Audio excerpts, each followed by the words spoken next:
Ahora sí tiene la palabra la miembro informante del Despacho Único de la Comisión de Hacienda y Finanzas, diputada María Argerich. Muchas gracias, señora presidenta. En este caso, vamos a tratar el proyecto de presupuesto del año 2023 para el cálculo de recursos y gastos del Poder Ejecutivo Provincial. Voy a comenzar por decir lo obvio, que lo que estamos tratando es un presupuesto, es decir, supuesto sobre la evolución de las variables económicas y financieras. Y esto es importante recordarlo en tiempo de elevada volatilidad e incertidumbre en el mundo, que sin duda afecta a la economía y a las finanzas argentinas. Necesito decir que también el presupuesto es una herramienta de gestión, es un escenario en el cual el Estado va a ejecutar sus políticas. Estas palabras que he dicho recién no son mías, sino que fueron usadas por Carlos Heller al iniciar el tratamiento del presupuesto nacional, que hoy es ley, pero que en su discusión y aprobación la actitud que tomó la oposición marca el rumbo seguro de lo que será el debate y el posicionamiento también en este recinto. Quiero desarrollar 3 temas antes de comenzar con los detalles del presupuesto para el ejercicio 2023, que todas y todos ustedes ya conocen, pero que es indispensable recordar porque la memoria selectiva nunca es buena consejera. El primero es saber a dónde estamos, y es por ello que debemos contextualizarnos en un escenario macroeconómico. Tenemos una economía que podemos decir ya se ha recuperado de la pandemia y está mejorando respecto a la herencia recibida. El último dato del estimador mensual de la actividad económica del mes de agosto registró un aumento del 6,4% respecto a idéntico mes del año pasado y un 0,4% si lo comparamos con el mes anterior. Un dato a tener muy en cuenta es que si se acumulan los 8 primeros meses del año y se los compara con iguales periodos de los años anteriores, el nivel de producción es el mayor desde que el INDEC elabora la serie, año 2004, y muy cercano al alcanzado en 2013, 2015 y 2017. Esto es un dato de producción y por lo tanto de cantidades no influidas por la inflación. Este es un dato clave, ya que el crecimiento es fundamental para poder encarar los problemas, aunque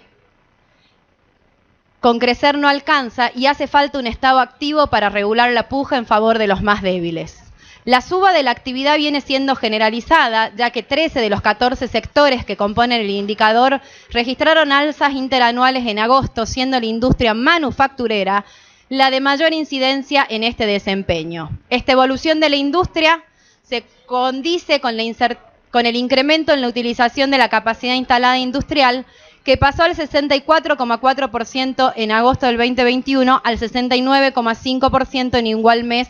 del año 2022, destacándose la industria automotriz y la metalmecánica. Del promedio de los 8 primeros meses de cada año se concluye que el 2022 es el más alto de la serie que comenzó en el año 2016. La inversión en el segundo trimestre de este año creció un 18,8% respecto del mismo periodo del año 2021 y la participación de esa tasa del Producto Bruto Interno alcanzó un 22,3%, con lo cual consiguió el mayor registro desde 1993, es decir, que fue la más alta de los últimos 29 años de acuerdo a un informe oficial de la Cancillería.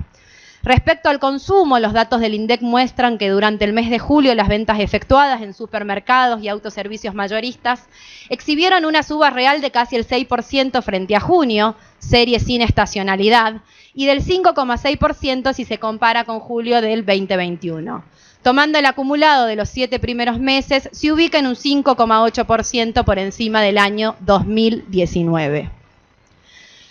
Por la recuperación económica, el empleo registrado marcó un nuevo avance. En julio, el trabajo con aportes a la Seguridad Social marcó un pico histórico de 12.777.800 personas, considerando desde el 2012, a partir de la cual se utiliza la actual metodología de cálculo.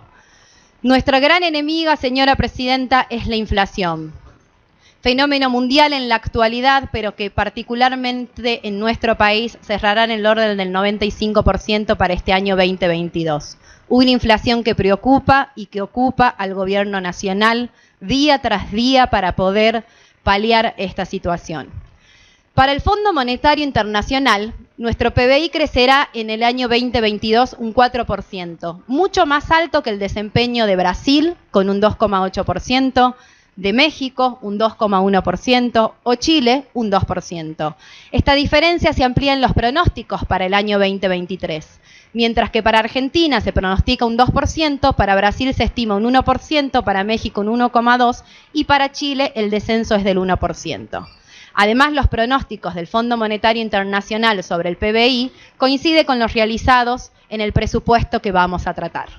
Para diciembre del año 2023 se proyecta un tipo de cambio nominal de 269,90, es decir, un 62,1% más, mientras que el IPC se estima en el orden del 60% acumulado anual. Pauta fundamental con la cual se ha construido el presupuesto nacional y el presupuesto de la provincia de Catamarca. Quiero mencionar otro dato, y es que se prevé que en el año 2023 la desocupación se ubique en el mismo nivel que este año, un 6,9%, muy distinto al 8,7% del año 2021. El segundo tema, antes de abordar el presupuesto, es decir, de dónde venimos. La gran deuda en dólares recibidas por el gobierno anterior. ¿Y por qué es importante recordar esto? Porque si no, no estaríamos hablando del Fondo Monetario Internacional y lo que proyecta para nuestro país.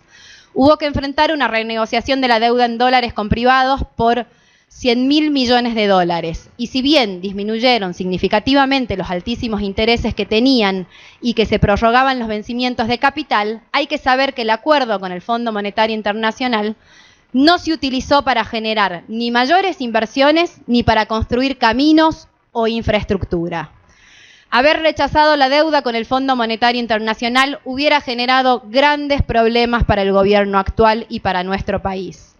Y el acuerdo no establece una reducción del gasto, sino un aumento discreto del mismo en términos reales, centrado específicamente en el gasto social. De allí que los supuestos del presupuesto nacional para el 2023 están en consonancia con lo que acordó el gobierno con el Fondo Monetario Internacional. Un fondo a que nuestro gobierno y nuestro partido siempre le dijo que no, y que hoy marca un programa económico que debemos seguir. Esta herencia no es nuestra, señora presidenta. Tercero y último, y no por ello menos importante, es la importancia del régimen federal de responsabilidad fiscal. Ley 25.917 y sus modificatorias, y a la cual nuestra provincia adhirió por la Ley Provincial 5.144, que en su artículo segundo reza que el Gobierno Nacional, antes del 31 de agosto de cada año, presentará ante el Consejo Federal de Responsabilidad Fiscal, creado por la presente ley, el marco macrofiscal para el ejercicio siguiente, el cual deberá incluir,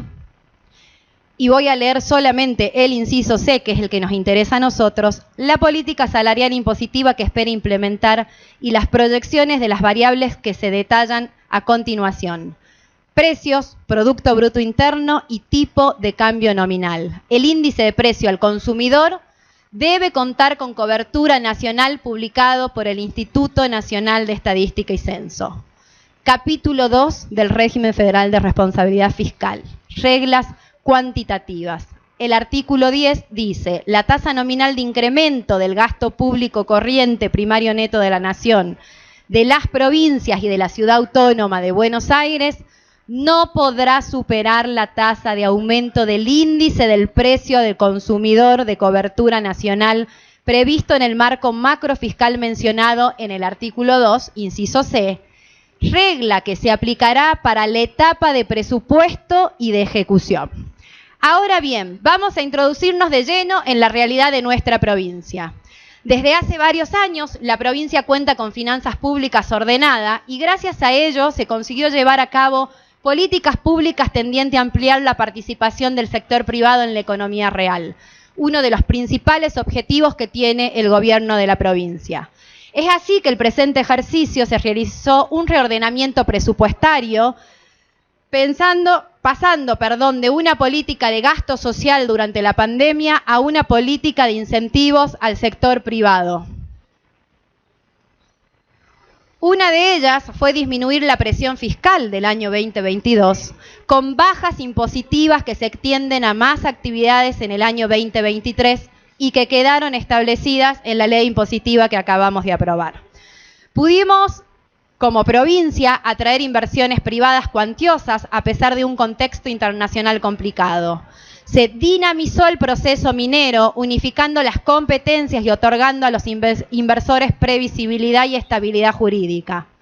La creación de los fideicomisos mineros contribuyó a encauzar los recursos provenientes de la minería dentro de un plan estratégico de desarrollo provincial y que se va a materializar en obras de largo plazo. La implementación de una política industrial clara ha permitido la instalación de 30 nuevas empresas en Catamarca. Nuestra provincia lidera la creación de empleo privado en el país, mostrando tasas de desocupación en el orden del 3%, menor a la media nacional.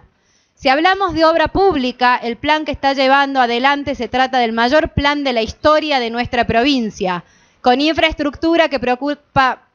procura mejoras en dos sentidos. Por un lado, la calidad de vida de las personas con el desarrollo de servicios básicos, la construcción y reparación de hospitales, escuelas, rutas y puentes, y por otra parte, las condiciones de infraestructura de las localidades donde se realizan las obras que resultan atractivas para el impulso del sector privado. La inversión realizada en promoción turística ha instalado a nuestra provincia como una alternativa importante en el contexto nacional, dejando de ser un destino marginal. Esta realidad no solo se ve reflejada en nuestra capital, sino también en el interior de nuestra provincia, que vio incrementado su flujo turístico con alta ocupación hotelera. Días de Ensueño, que inició como una herramienta importante para sostener el consumo en un momento recesivo, se ha convertido en fundamental para mejorar la capacidad de compra de los ciudadanos y un gran motor de desarrollo para el comercio catamarqueño, ayudando a las pymes locales a crecer. Señora Presidenta, sabiendo las proyecciones macroeconómicas, la importancia de cumplir con el régimen de responsabilidad fiscal y nuestra realidad provincial, voy a exponer el presupuesto para el ejercicio 2023. Es un presupuesto que tiene claras muestras a donde la totalidad, a donde el 45%, del gasto está dirigido al componente social. Estima, y voy a permitirme redondear los números por una cuestión de practicidad, estima un cálculo de 453.000 millones de pesos, tanto para gastos corrientes como gastos de capital. Estima recursos en 442.000 millones de pesos, lo que nos da un primer resultado financiero previo en negativo de 10.500 millones de pesos, que sumado a las fuentes financieras y a las aplicaciones financieras, vamos a tener una necesidad de financiamiento como provincia de 19.813 millones de pesos. El Poder Ejecutivo ha remitido a esta Cámara un presupuesto que contenía 34 artículos, el 34 de forma, y en conjunto con la Comisión hemos trabajado y hemos acordado hacer modificaciones que ya están puestas en el despacho único emitido por la Comisión de Hacienda, a donde, por ejemplo, se ha hecho la inclusión del artículo 6º, a donde se nomina cuánto está estimado recaudar a través del fideicomiso de regalías mineras, elevando ese monto a 7.600 millones de pesos. También hemos incorporado en el artículo 16 que este fideicomiso debe estar registrado bajo un sistema contable y de administración para que pueda haber una mayor transparencia y para que los informes que por el artículo 5 de la ley creada para tal fin pueda remitir a esta Cámara los informes semestrales de los fideicomisos y de las obras que se están llevando a cabo. Por último, en el artículo 37 se establece un régimen de movilidad para los empleados públicos de planta permanente, con excepción al personal docente, comprendido en la ley 3122, a donde esta movilidad tiene que tener como mínimo condiciones que van a beneficiar a los agentes, que es prestar su consentimiento por escrito, contar con la autorización de la máxima autoridad de ambos poderes y que las transferencias que se realicen en el marco del régimen de movilidad tiene que ser con el cargo y con la partida presupuestaria, haciendo la supresión en el organismo de origen y haciendo la incorporación en el organismo de destino. Y también teniendo en cuenta de que se va a tener en cuenta el cómputo de los años de antigüedad y que como mínimo tiene que, por supuesto, ganar lo que ganaba en el organismo de origen. Si miramos a este presupuesto desde la composición, digamos, y desde la clasificación de su gasto,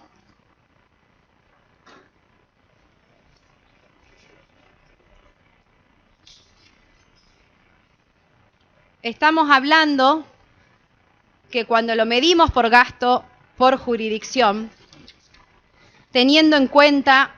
la modificación realizada a este presupuesto por el enviado por el Poder Ejecutivo,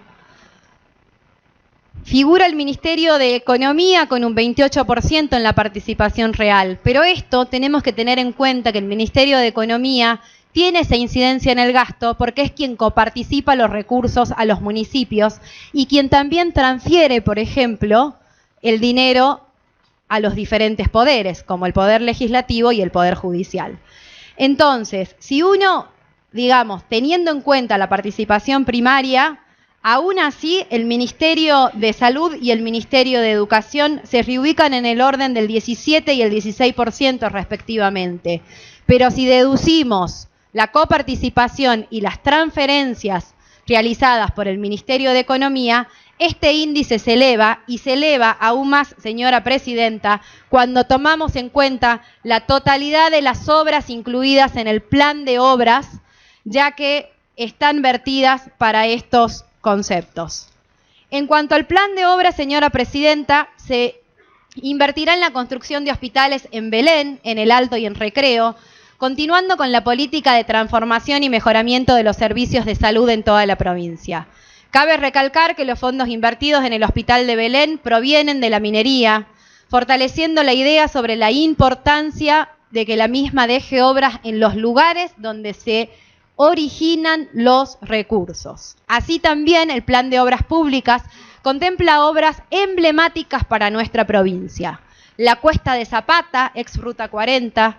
cuesta histórica que fue parte del Camino del Inca que une Tinogasta con Londres, permitiendo de esta manera una mejor conexión de todo el oeste catamarqueña, fomentando también el turismo en dicha zona. Los diques de la Herradura, Río Hondo y Apajango, ubicados en las localidades de Las Juntas, Londres y Santa María, respectivamente, destinados a satisfacer necesidades hídricas como promover la generación de energía hidroeléctrica y mejorar el suministro destinado a la población de esos lugares. En materia vial se prevé durante el año 2023 la construcción de los bypass de Antofagasta de la Sierra, Belén y Andalgalá, obra reclamada por los vecinos de los distintos departamentos y que además va a permitir una mejor circulación de los camiones que pasan a los yacimientos mineros. Si hacemos un resumen de las obras presentadas en las diferentes planillas, tanto con fondos nacionales, con fondos provinciales y con el fideicomisos mineros,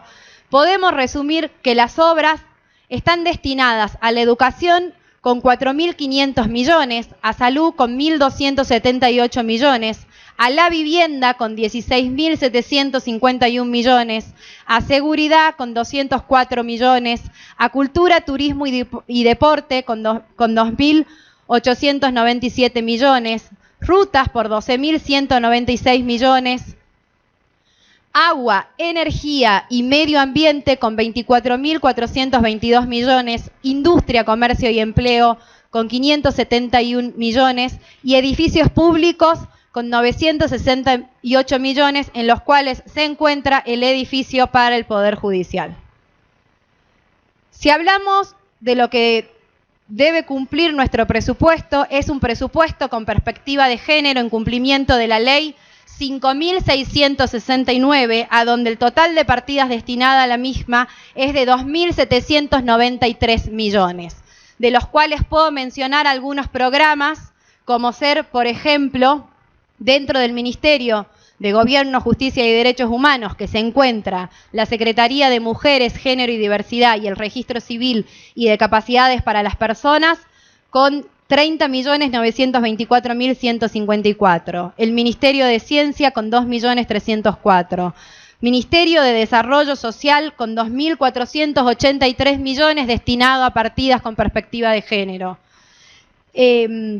Podemos mencionar también que tienen consignadas la sigla PPG, el Ministerio de Salud, el Ministerio de Industria, Comercio y Empleo, el Ministerio de Vivienda y Urbanización, el Ministerio de Educación y también Asesoría General de Gobierno en lo que es adquisición de material bibliográfico referido a la temática de género, organización de capacitaciones y capacitación destinada a los agentes que forman parte del Cuerpo de Asesoría General de Gobierno. Este presupuesto ha venido por parte del Poder Judicial en su inciso primero con una pauta salarial diferenciada a la marcada por todo el presupuesto y que por ley de responsabilidad fiscal, como aclaré precedentemente, señora presidenta, la comisión, con los integrantes que han firmado el despacho, ha tomado la decisión de reconvertir las partidas de un monto de 5.200 millones, que implica el 30% del inciso 1 y no de la totalidad del presupuesto del Poder Judicial, por encima de la pauta macrofiscal establecida por el índice del precio al consumidor para el año 2023, destinándolas para la salud en el inciso 4, es decir, para la compra de bienes de uso en 1.500 millones, para educación, como lo solicitó la ministra en este recinto, por 1.600.000 para el Fondo de Mantenimiento de Escuelas, para que pueda ser transferido a las direcciones de las escuelas y puedan solucionar las reparaciones de gastos menores. Para el Ministerio de Seguridad, por 1.700 millones, para la compra de equipamientos, porque también está consignado en el inciso 4. Se ha consignado para el Ministerio de Minería 5 millones para la adquisición de un equipo multiparamétrico junto a sus respectivas ondas de medición de las variables de pH, conductividad eléctrica, oxígeno disuelto y potencial redox para seguir profundizando el cuidado ambiental en materia minera. Para Ciencia e Innovación Tecnológica, 10 millones para la adquisición de paneles solares. Y al Ministerio de Planificación se le ha otorgado 384 millones para la adquisición de terrenos para la construcción de viviendas, en el compromiso que tiene el gobierno de la provincia con el gobierno nacional de adquirir más tierras, ya que, como lo mencioné en el plan de obra, tenemos presupuestadas más de 2.000 viviendas para el año 2023, más las 4.000 que se están ejecutando. La vivienda como prioridad para aquellas personas que todavía no tienen la casa propia y el derecho que implica y la alegría y la satisfacción de tener una. Señora presidenta, y con esto cierro. El presupuesto que ponemos a consideración es el fruto de un cuidadoso trabajo de previsión y proyección que considera las consecuencias de nuestro pasado reciente y las posibilidades de nuestro futuro inmediato. A pesar de las dificultades y desafíos globales, el presupuesto refleja la decisión de mantener un sano equilibrio fiscal sin que ello implique postergar el crecimiento de las comunidades ni desatender políticas públicas que prioricen a los sectores más vulnerables, que son en definitiva los afectados cuando las variables macroeconómicas son esquivas. Un presupuesto que cuida los recursos de todas y de todos, y que prevé políticas de crecimiento y de reducción de las asimetrías estructurales que afectan desigualmente a quienes menos tienen. Un presupuesto claro, un presupuesto de lectura sencilla, un presupuesto trabajado con seriedad y con calidad, un presupuesto que ha estado en esta legislatura 15 días y a pesar de los ataques de un tratamiento exprés, creemos que la Comisión ha dado muestras suficientes de la seriedad con la que se ha trabajado, ha reconvertido de las partidas, mirando a los sectores, poniendo el gasto en el gasto social, un presupuesto para y por la gente. Muchas gracias, señora presidenta.